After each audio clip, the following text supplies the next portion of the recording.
Hi, I'm Laura. Looking back, I should have seen the signs. But when you're 8 months pregnant with your first baby, it's easy to get caught up in the excitement and miss the red flags waving right in front of you. My husband, Marcus, and I had been over the moon when we found out I was pregnant.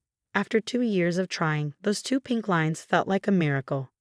Marcus's father, Richard, seemed particularly thrilled. He lived just 10 minutes away in our small town and immediately started dropping by more often. "You need someone to keep an eye on you," he'd say, showing up unannounced with groceries or handyman tools. "Marcus works such long hours at the hospital, and I'm retired. What else am I going to do?" At first, his attention seemed sweet. He fixed squeaky doors, installed baby-proof locks, and even repainted the nursery. But then the comments started. "You shouldn't be eating that in your condition," he'd say, snatching food off my plate. "Are you sure you should be working?" In my day, pregnant women stayed home. This despite my doctor encouraging me to continue remote work as long as I felt comfortable. "Marcus says you've been complaining about back pain," he'd add. "You're probably not getting enough exercise." When I tried to stand up for myself, Richard would laugh it off. "Oh, pregnancy hormones. You're so sensitive these days." Marcus always intervened when I told him about these incidents, but Richard brushed it off as jokes or concern. "Dad means well," Marcus would say. "He's just old school." Then came the emergency. With just 2 weeks until my due date, Marcus was called to assist with a critical surgery at another hospital 4 hours away. It was a 3-day assignment. "I don't want to leave you," he fretted, pacing the bedroom while packing. "What if you go into labor early?" "I'll be fine," I'd assured him, though my heart was racing. "Your dad's just down the road, remember." When Marcus called his father to ask him to be on standby, Richard's voice boomed through the speakerphone. "Of course. Don't worry about a thing, son. Laura and the baby are in good hands." That evening, as Marcus's car disappeared down the driveway, I noticed Richard standing in his front yard across the street, waving goodbye. He caught my eye and smiled, but something about that smile made my skin crawl. And that's how I ended up experiencing the most terrifying night of my life. The contractions started at midnight. At first I told myself they were just Braxton Hicks. But by 2 a.m., I knew this was the real thing. They were coming every 7 minutes. "Richard, it's Laura," I said, my voice shaking as I made the first call. "I think I'm in labor." "What?" "It's the middle of the night. Are you sure?" "Yes, I'm sure. The contractions are getting stronger. I need to go to the hospital." "Give it another hour. First-time mothers always panic. I'll come check on you then." An hour later, I was on my hands and knees, breathing through contractions that were now 5 minutes apart. I called again. "Richard, please, I need to go now." All right, let me just finish something up. I'll be there soon." 3 more calls. 3 more promises. By 4 a.m., I was crying, hunched over the bathtub. The contractions were coming every 3 minutes, and I could barely speak through them.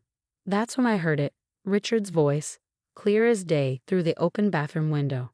"No, I'm not busy," he said, talking on the phone. "Just enjoying my morning coffee. Beautiful sunrise coming up."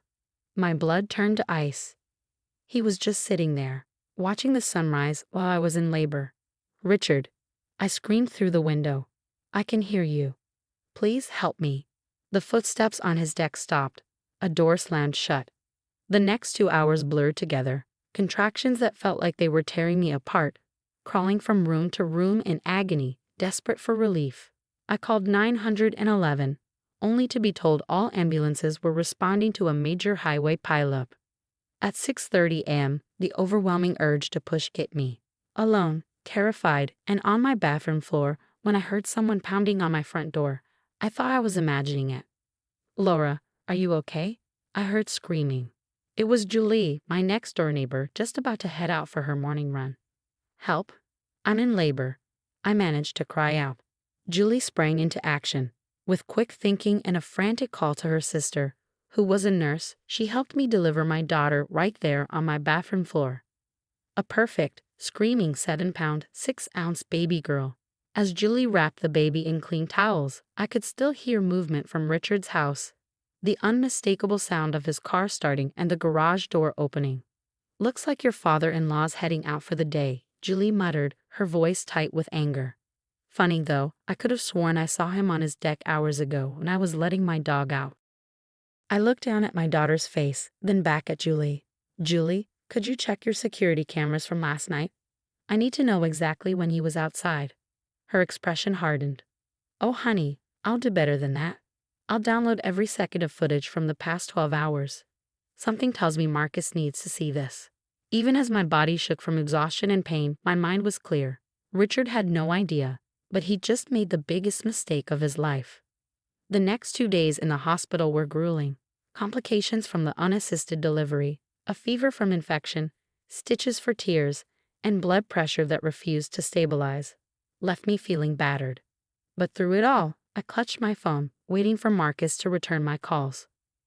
When he finally burst into my hospital room, his face was ghost white. Dad said he didn't know, Marcus stammered. He swears he was sleeping with earplugs and didn't hear his phone. Baby, I'm so sorry. He's lying. Julie stepped forward from the corner, where she'd been waiting quietly. She pulled out her tablet and set it on the table. I have proof. The security footage was crystal clear. Richard standing on his deck at 4:00 a.m., sipping coffee. The timestamp matched my call history perfectly. Then came the audio, my screams for help cutting through the silence, followed by the sound of Richard retreating indoors. Marcus gripped the hospital bed rail so hard his knuckles turned white. There's more, he said grimly. When I called him from the road, he said he checked on you at 7:00 a.m. and that you were sleeping peacefully. He claimed you must have had the baby right after that. I have footage of that too, Julie said.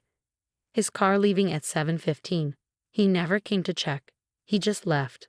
That's when my sister Sarah burst into the room, her face flushed with anger. You won't believe what this bastard posted on Facebook during all this, she exclaimed, holding up her phone. At 4:37 a.m., Richard had written, nothing better than a peaceful morning watching the sunrise. Some people just don't appreciate the quiet moments in life. Then, at 6:15 a.m., young people these days are so dramatic about everything. Back in my day, we handled things without all the fuss. Marcus staggered into a chair, his head in his hands. I don't understand. Why would he? Because he's always been like this. The voice came from the doorway. It was Linda, Marcus's aunt, her eyes brimming with tears. When your mother was dying, he did the same thing. Ignored her calls for help, said she was exaggerating. She crawled to a neighbor's house during her final stroke. He didn't lift a finger to help. Stories came pouring out. Cousins Richard had abandoned in emergencies, neighbors he promised to assist during disasters, but conveniently disappeared on.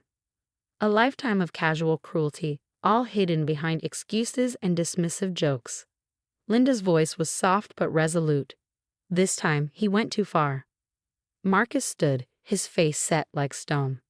Julie, can you send me all that footage? Sarah, screenshot every one of those posts.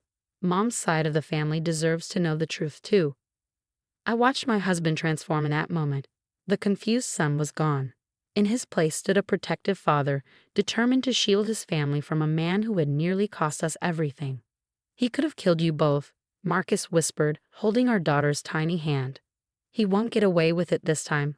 I promise. And he was right. While I recovered in the hospital, Julie wasn't the only one gathering evidence. Richard's reckoning was just beginning. The charges caught Richard completely off guard. He was serving coffee after Sunday service when the papers were delivered in front of the entire congregation. Endangerment of a vulnerable adult in medical distress. Under state law, my pregnancy and the circumstances of the labor made me eligible for protection. This is ridiculous. She's making it all up. Richard's voice echoed through the church hall. But Pastor Mike stepped forward, holding a tablet. We've seen the evidence, Richard, the security footage, your social media posts, the phone records. I wasn't there, but Sarah recorded everything. She captured the moment Richard's face crumpled as Pastor Mike played Julie's security footage on the church's big screen.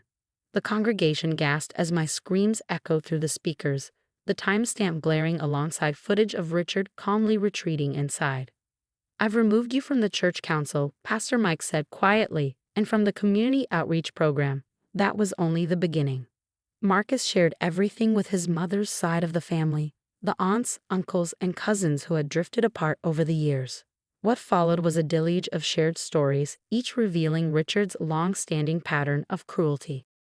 Within a month, His carefully constructed image of the reliable family patriarch crumbled. No more family dinners.